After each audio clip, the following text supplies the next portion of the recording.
Hello everybody, today I want to discuss a Backrooms level that is an extreme biohazard. Doesn't that sound fun? This is one where it's not an entity that you're gonna have to worry about. Instead, it's the level's walls and floors and ceiling itself. The level I'm talking about is level negative 353.1. This is a deeply toxic, corrupted, and corrosive bunker level. And for some reason, I love talking about toxic, corrupted, and corrosive levels. So if you want more obscure levels like this, leave a huge like. I'd be glad to do more. Without more blabbering on, let me get into the explanation, shall we? Before I get into it, this level is thought to be a cognito hazard, and by you knowing that it exists, you have a chance of being sent to it. So if you don't care about that, keep watching. If you do, it's not real, so you can keep watching too. Level negative 353.1 has been given a class PSI for being very unsafe, with biohazardous effects and also severe mental harm and physical harm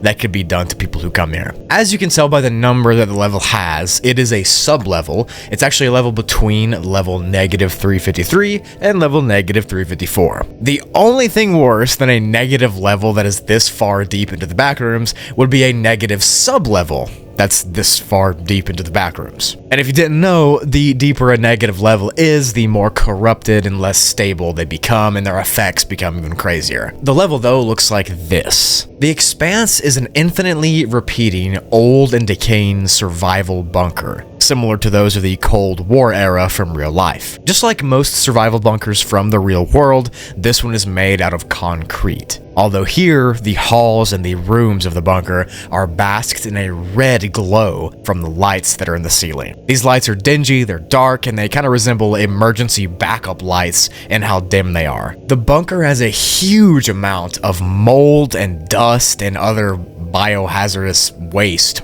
all over its surfaces, and more disturbingly, there are moderate amounts of intestines scattered on the floor. There's also pools of various liquids, wink wink, but more on that later. You're going to want to stick around for that, I promise. The bunker's layout and design cannot accurately be given though, because we simply don't know it all. It's too far deep, it's too negative, it's too corrupted, but what we do know is that the Expanse is huge. It's winding, it's confusing, it's claustrophobic, and it's deadly. And it's thought that the nature of the level itself makes people who come here forget about the information they find, because it's so corrosive on the mind. It just makes everybody forget. As I briefly mentioned at the beginning, the level is a cognito hazard, and anyone who knows about it does have a chance of getting sent to it. It's unknown how much about the level someone has to know to get sent, but you already know too much, so you're screwed.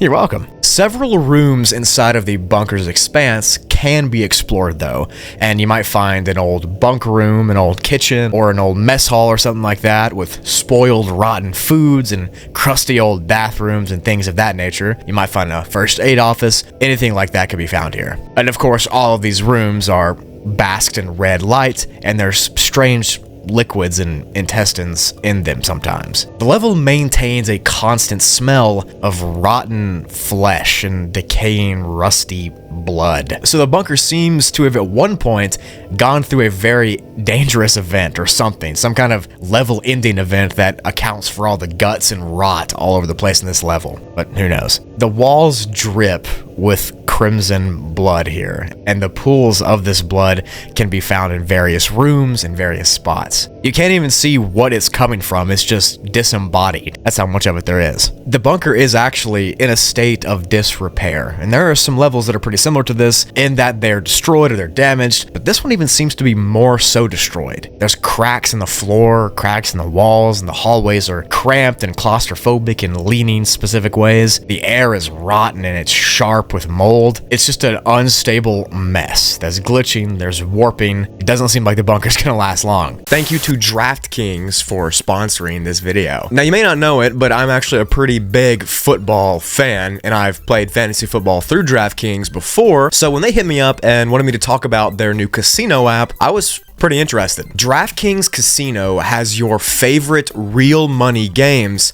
right at the tip of your fingers. On DraftKings Casino, you can pick from literally hundreds of games. Things like slots and roulette and blackjack and tons of other dealer-based games are all right there to access whenever you want to, wherever you want to. The app also includes exclusive DraftKings roulette and blackjack tables that you can't find anywhere else except here. Now, if you're worried about personal security, fear not. DraftKings Casino and the DraftKings company is a proven safe and reliable place. There's tens of thousands of active users, and because DraftKings is an awesome company, they are giving new players $50 in casino credits when you download the app and sign up using the code BRUGLY and play a minimum of $5. So if you play $5 on DraftKings Casino, you will get $50 in casino credits. Simple. Thank you to DraftKings for sponsoring this video. I really appreciate it, and thank you, the viewer, for watching. Let's get back to it, shall we?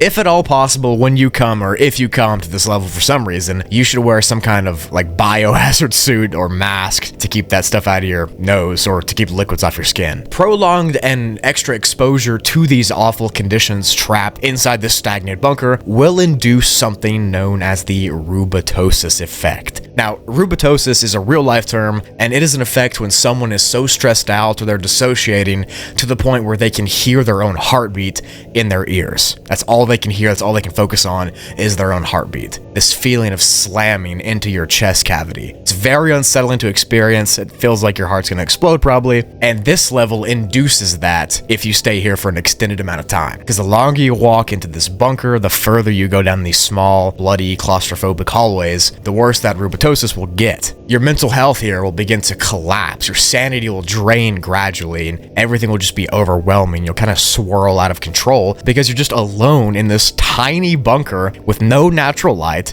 darkness. There's literally just red lights, the smell of old rotten decay, and you. And that's all there is. Once you go into the rubetosis effect, if it happens to you, if you're one of the unlucky few that it does, it's best to not look at any of the debris on the ground. It just makes it worse. Now, due to all the decomposing mold and water and guts and stuff, this level is a breeding ground for pathogens. So if you even make it out of the bunker alive at all, you could get sick later. Now, unlike some levels, this one can actually be destroyed. Like I said earlier, it's kind of collapsing on itself right now, and there's entrances that lead to the void that are literally opening through the cracks here. To survive this bunker, you need to not give into the hysteria that you want to fall into. I mean, it's gonna be hard, obviously, being stuck in this tiny, cramped corridor of small hallways full of guts and blood, but if you can just ignore that and get past it somehow, you can make it through. Most wanderers last about 10 to 12 hours in this bunker before succumbing to rubetosis and then kind of losing your sanity. And there's more descriptions of what can happen if somebody lasts that long, and they're so gross that I can't even read them because I want to stay monetized, but I'm going to try to explain this in the way that is going to be YouTube friendly. So if you last 12 hours in this bunker, you will turn into this hysteric, insane mess. Hear your heartbeat in your ears, you'll see it in your eyes, it'll feel like you're imploding from the inside, and you're kind of stuck somewhere between insane and still human clinging on. You're between human and wretch, essentially. You'll be running around in circles, angrily slamming into walls and gagging and coughing up whatever's inside of you. It will consume you, and you will become another part of the debris on the floor. That's all I can say about it without getting demonetized, so this video is already skirting the bounds of monetization, so I don't want to test my luck. There are no known entities on this level, none at all. It's just you in the bunker and the guts. And I think that's why it's so genuinely disturbing to be here. This is just natural horror. It's the walls, it's the floors, it's the ceilings that hate you. Not some entity or anything, not some jump scare. It's so toxic and oppressive inside. There's no sunlight, no clean air, just rusty, blood-filled, mold-grown halls of the damp red bunker. And if for some reason that sounds fun to you and you want to enter it, I mentioned it a couple times, but you have to become aware of level negative 353.1. That's how you come here. You gain consciousness and you get sent here. To exit, they're not really documented well, of course, but most people that do escape don't really remember how they did because your mind gets put in a blender essentially here and you forget stuff. It's kind of just a blur. Who knows? I can't help you there. So let me know in the comments, do you think you would survive an experience with the bunker of level negative 353.1? Leave a like if you think you can and comment and tell me how you do it. I'm interested to see what you say, because I don't think that I could, frankly. Maybe I could. I don't know. That's it for the video. If you enjoyed it, leave a like on it. I really appreciate you all so much. Thank you for watching till the end. If you want more videos from me, leave a like and comment what else I should upload. I upload 3 times a week on here. I upload once a month on Spoogly. I have my Instagram and my Twitter where I post. There's plenty of me to go around if that's what you want for some reason. Thank you all for 140,000 subscribers over on Spoogly. I really appreciate that. Like, that's crazy. Almost 150K. That's all I gotta say though. Thank you so much. Tell somebody you love them. Life's too short not to. And I will see you in the next video.